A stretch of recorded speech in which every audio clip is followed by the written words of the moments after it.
Well, good morning, and thank you all for taking the time out of your busy days to come along. And I know that many of you have travelled long distances, and I know this is not the best time to leave your workshops.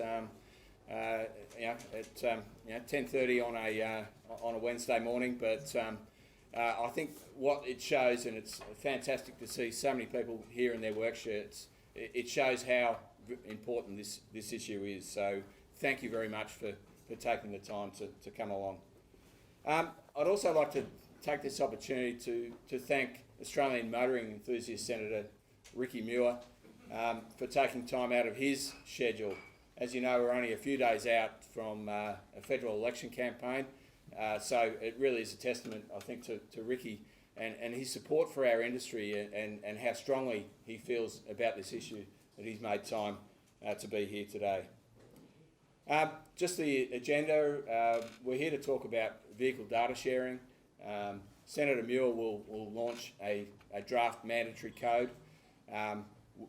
The good news for you is that we're not going to go through the code line by line. It's a complex document. We'll give you an outline of it, but really what we're here today to talk about is what we're doing, why we're doing it, and what we want to see happen going forward.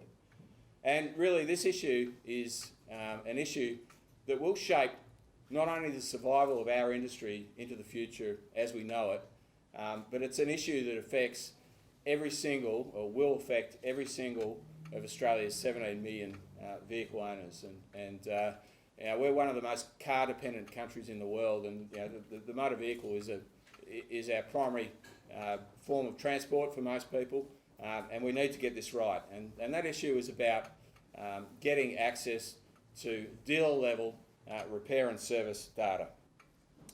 And the complexity of modern vehicles requires that all workshops get the same level of data that the car companies in Australia currently only share with their dealership networks. The future of our industry and the future of every car owner's choice of repairer depends on that. And this really is a David and Goliath story. We're only a small industry association, and we're representing predominantly tens of thousands of family-owned small businesses as independent workshops.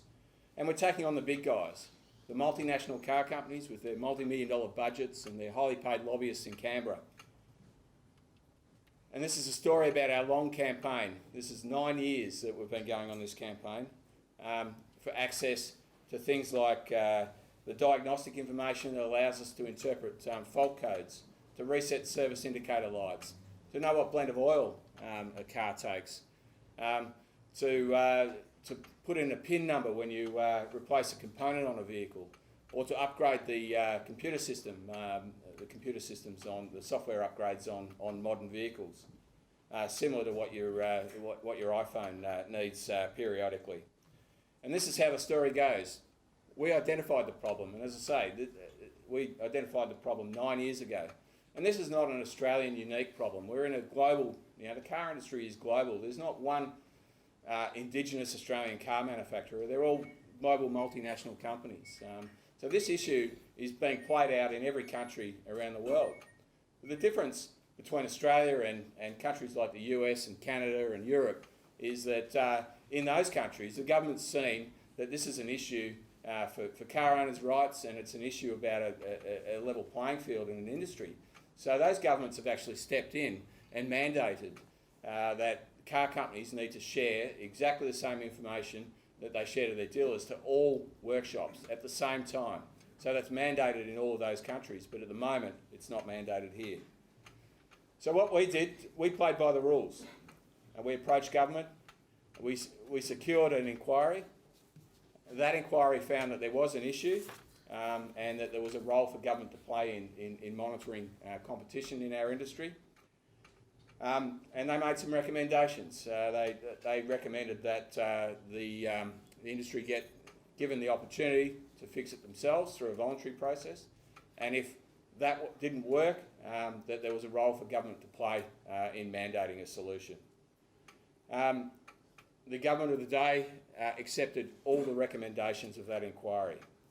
So we went ahead and wrote a voluntary agreement, and we spent 12 months negotiating. We were in Canberra every second week negotiating with the car industry and others on a voluntary agreement.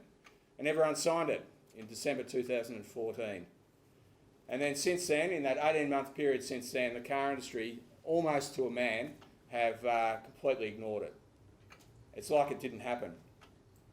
And the voluntary process has failed because the big car companies know how to play the game. And they have a huge commercial interest in maintaining the status quo. They know that every year that goes on, where there's a delay on action on this issue, that more and more of Australia's 17 million vehicle owners are going to be forced or locked into a dealer-only option to service their vehicles. And thousands of independent businesses are going to close. And they won't come back. Family businesses that close won't come back in a market that's struggling so desperately at the moment. That as those workshops closes, a little bit of competition closes, and in 5 or 10 years, you're going to have a very, very different market, and we can't have that. The car industry also know how much is at stake. Every year, Australians spend $23 billion on vehicle maintenance and repair services. And the rapid changes in technology, combined with a lack of decisive government action on this, will enable the car companies to manipulate the repair and service market to support their commercial interests. Their message all the way along has been that everything that the independents are prepared, or the independents want from a technical and diagnostic point of view, is out there and available. They're wrong. I mean, the fact that we've got a room full of people here today demonstrates that they're wrong. And the devil is in the detail here. The difference is that everything that they want available is made available, and everything that they don't is locked. And they can do that with the technology that they have and the control that they have at the moment. They also say that we want everything for free. That's also not true. We've said from day one that we're prepared to pay fair and reasonable commercial rates for this information. I mean, there is a commercial cost to this information, but the bottom line is that we're not going to pay for 2/3 of the information. We will pay a fair price, but we need everything that the dealers get at the same time, and that is non-negotiable. The bottom line, and I think the real crux of this issue is that, yes, we're an industry association and you're all in our industry, but this is a consumer rights issue. I mean, you own the car, so you should be able to decide who repairs that vehicle, and that repairer should have access to all the information and the tools that they need to safely and efficiently repair that vehicle. And the competition, your choice of repairers should be based on things like proximity, on price, on relationships, on all the things that drive a consumer-based and competitive society. It shouldn't be based on who can get the information and who can't. But the car industry is very, very sophisticated, and they've got a lot of money. In fact, the government relations budget of most of the top 10 brands of vehicle manufacturers in our industry, every single one of them would leave us absolutely dead as an industry association. And they swan around Canberra, around Parliament House on a regular basis, and their message to everyone is that there's nothing to see here. That the AAAA is just grandstanding, and that all the information's out there, that the repairers just don't want to pay for it, they don't want to invest in the tools and the training and what have you, they just want a free ride. And there's nothing to see here. And you've got to give them credit, because the Canberra political establishment actually believed them until we set them straight. But one person didn't, right from the get-go. A massive government relations budget and slick lobbyists didn't cut it with Senator Ricky Muir. Because the Senator knows our industry, and he knew that there was much, much more to this story. And despite their polish, he's maintained a healthy scepticism from day one. We started our MP engagement campaign in December last year, on the 12-month anniversary of the establishment of a failed voluntary data sharing agreement. And after visiting Canberra and seeing how well integrated the car companies are, we decided to play to our strengths. Our industry on the ground is so important to Australian families. We've got tens of thousands of small businesses, predominantly providing an affordable option to Australian car owners to keep their cars safe and efficiently on the road. And there are over 20,000 small businesses in every city and every town in Australia. So over that 6-month period between December and now, we mobilised those workshops in a campaign, and hundreds of local repairers wrote to their MPs and asked them to visit their workshop. And the premise of the visit, and many of you have helped us with that, I know in the room today there are numerous workshops that have done this. And the premise was, I know what the car companies are telling you, and it's not true. Why don't you come down to my workshop and see for yourself? Over 80% of Australia's federal MPs received a letter from a workshop inviting them to come down and see the issue firsthand. And it wasn't a form letter. We didn't get workshops just to forward a standard letter. Every single one of those letters included an example about talking about the business, how long they've been around. It talked about specific examples, recent examples of where they couldn't access data and what the impact on their business and on their customers was.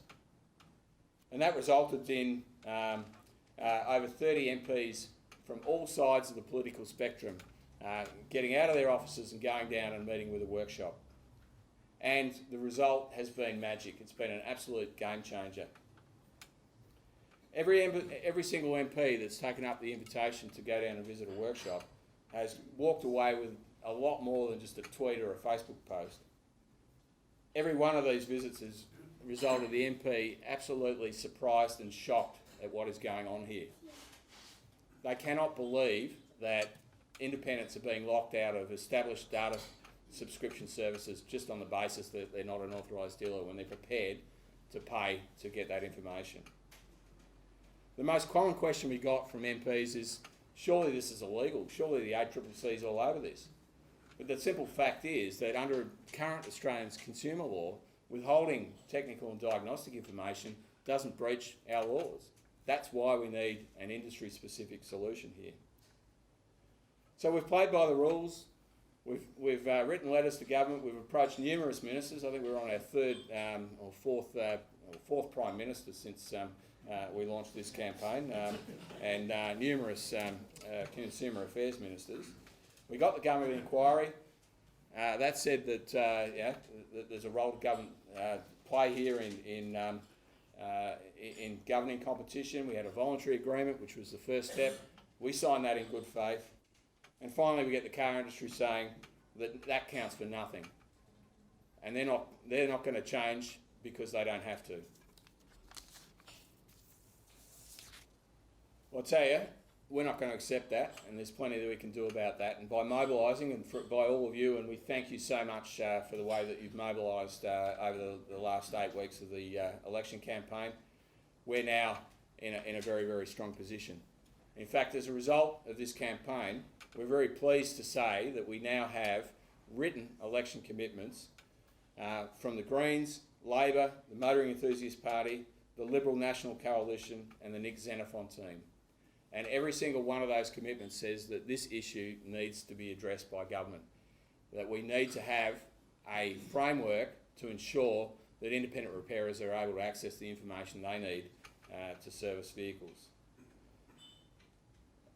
They've also said that the voluntary agreement needs urgent review, and we think that'll be a pretty quick review because there's one out of the 68 car companies operating in Australia that have actually complied fully with the provisions of that agreement. 1 out of 68. Most of them have just completely ignored it. You know, the two-fingered salute, basically.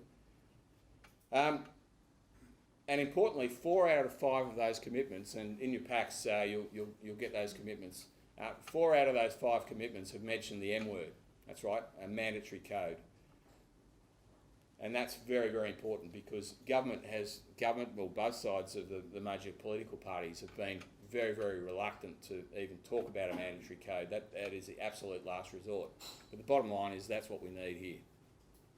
But only one of those commitments from Senator Ricky Muir has said, I'll go one further. How about I write a mandatory code for you? Senator Muir wasn't going to wait for an inquiry that was going to tell us what we already know. and that is that there's no good reason for the car companies to share information unless they're forced to do so. Ricky understands this because he understands our industry and the importance of getting an outcome that'll work. Because he knows our industry, he's provided the strongest commitment yet, a formal code. It's now my great pleasure to welcome Senator Ricky Muir to the stage to provide some background on what he's done and why he's done it. Thank you.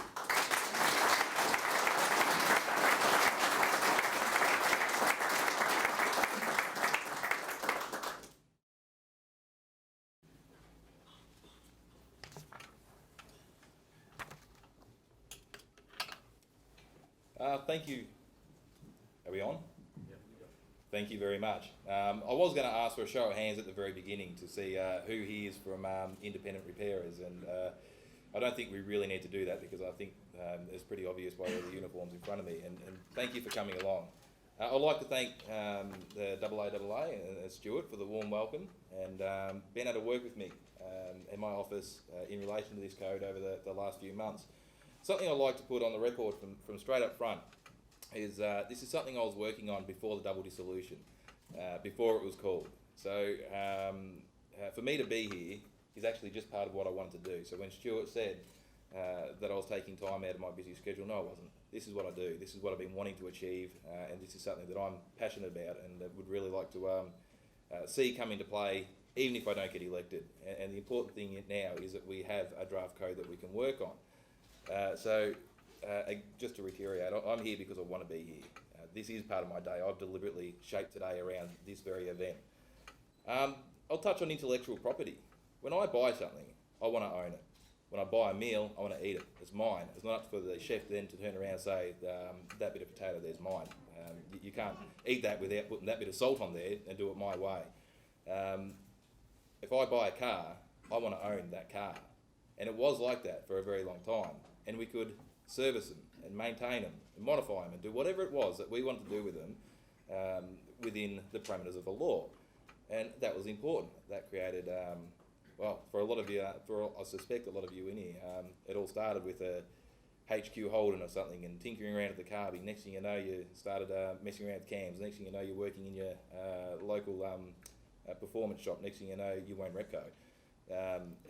That's always been part of Australia's culture and history, and we are a vast nation and we can't simply rely on public transport to get us from A to B. We have kilometres and kilometres of open road to get from one town to the next, especially when we start looking in rural Australia, and we need that personal mobility, and the car's the ultimate piece of machinery to be able to do it. So at the end of the day, when somebody buys a car, they're buying it to own it.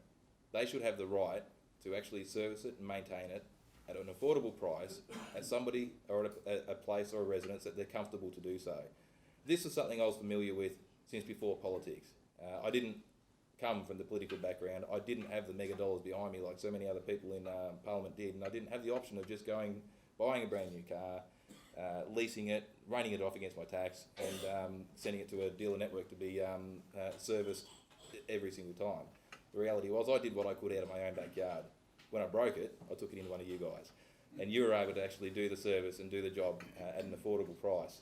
And you know, that's an important part of just about everything here in Australia. If you guys aren't there creating the competition in the market, and it's not only competition. When you start actually stepping out into the rural and regional areas, you might own a vehicle that only has a dealer network in the city. So if you can only get that vehicle serviced by that dealer network, every time you have a problem with it and it no longer wants to drive, like certain people I've spoken to have had this issue, you have to put it on the back of a truck, get it coasted off to the city, and that's it. It has to be serviced there. That's not on. And I think we can avoid that. The role that independent repairers play in the market is a very strong role. It's 20,000 thereabouts independent repairers right across Australia, and you guys make up part of that. There is no way knowing the dealer networks can actually pick up the work that you do. You do far too much of a valuable job for the community. Stuart touched on the way we're lobbied in Canberra. If you're not familiar with the industry, if you're not out speaking to the independent repairers, you don't know what they're thinking and what challenges they're facing. And when you're told by certain lobby groups that everything's all right, that it's fine, it's pretty easy to believe that because that's the only lobby group you see. And the AAAA have been working really hard to ensure that your voice is heard within Parliament, and that's been incredibly important. It actually made my job a lot easier when I'm able to say to other parliamentarians, can you please speak to Stuart and Leslie, because they know this industry inside and out. So rather than just me trying to push an agenda, it's actually a representative group who's able to get in there, or an industry group who's able to get in there and actually share the other side of the story. One thing that stands pretty firmly in my mind in relation to this is when I'm told there's not a problem, the voluntary code's working, it's fine. So if the voluntary code's working and it's fine, like we're told by certain industry groups, then making it mandatory surely wouldn't be a problem. Why would you push back against it if it's working fine? So, so I think that instantly highlights that it's probably a good idea to make it mandatory, because voluntary is just that, voluntary. You don't have to comply with something that's voluntary. And you know, if the ACCC's got no teeth, unfortunately, like it does in many aspects, it can't even act on it anyway. As a ordinary citizen outside of Parliament, before I got into Parliament, I understood the need for the competition in the market, benefited from it.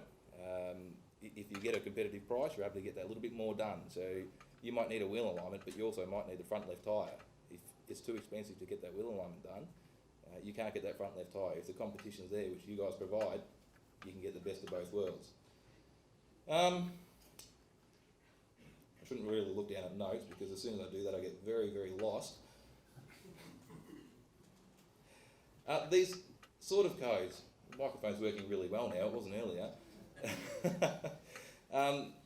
These sort of codes, industry codes, aren't legislated. So for me to bring it up as a private senator's bill, it wasn't going to work, because the government was never going to look at it. They are industry codes, and they're usually brought in by regulation. So that's what we've been able to achieve here. We've been able to look at the franchise code of conduct, or franchise industry code, which a lot of you are very familiar with, and I can see that physically sitting and standing here looking back into the audience. And to base the code of the rules and regulations within that, and have the ACCC be able to have the oversight of that, makes it very easy for you guys to understand, because you're not parliamentarians, you're not solicitors, you're not lawyers, you're independent repairers, and you need to be able to do your job without the layers and layers of paperwork to try to get your head around when it comes to anything. And you should be able to, at a fair cost, pick up the phone and get the codes, the service data and codes that you need at a time you need it. I've spoken to so many people in Gippsland in particular. I do speak about Gippsland a lot, it's because I live there and it's a big area. But they're saying to me, right now, while they've got a relationship with the dealer network, it's not too bad, because they can at least get the car sent off, get something done to it and bring it back. But as soon as somebody starts clamping down on that and says that no longer can you actually, we're not going to do that for you anymore, the people who have to bring, your customers are going to have to bring your car here to be serviced, that is going to do a massive injustice to you. And I think that really strengthens why we need to have a mandatory code in place. So I'm incredibly proud to be, I do have it here. My office and myself and the AAAA have been working very hard to make sure that this is done right. Even the Independent Parliamentary Library had some input into this, and we were able to get as much information to make it as close to a good solid document from word go. These sort of documents have to go through a consultation period, and that's the stage where you would have the other side of the debate coming in and trying to put their point across. And that's normal. That's what happens with these sort of industry codes. So it may not end up being exactly word for what's in here, but the fact is this is based off Australian franchise agreements and the codes that are working in other places in the US. So it's not reinventing the wheel, it's just ensuring that you guys are able to, into the future, be able to get the information you need and continue to be able to provide the service you do and create that competition in the market, and to ensure that people do have that choice and create the employment that you guys create. The government's very passionate about, or speaks very passionate about small business. Well, you guys are small business, and if you guys can't get the access to the information you need, you are no longer a small business, you just don't exist. So I'm incredibly proud to be here today. I'm sure I've got more to say, but I can never think of it when I'm standing in front of the camera. So thank you for being here, and thank you for really taking this serious.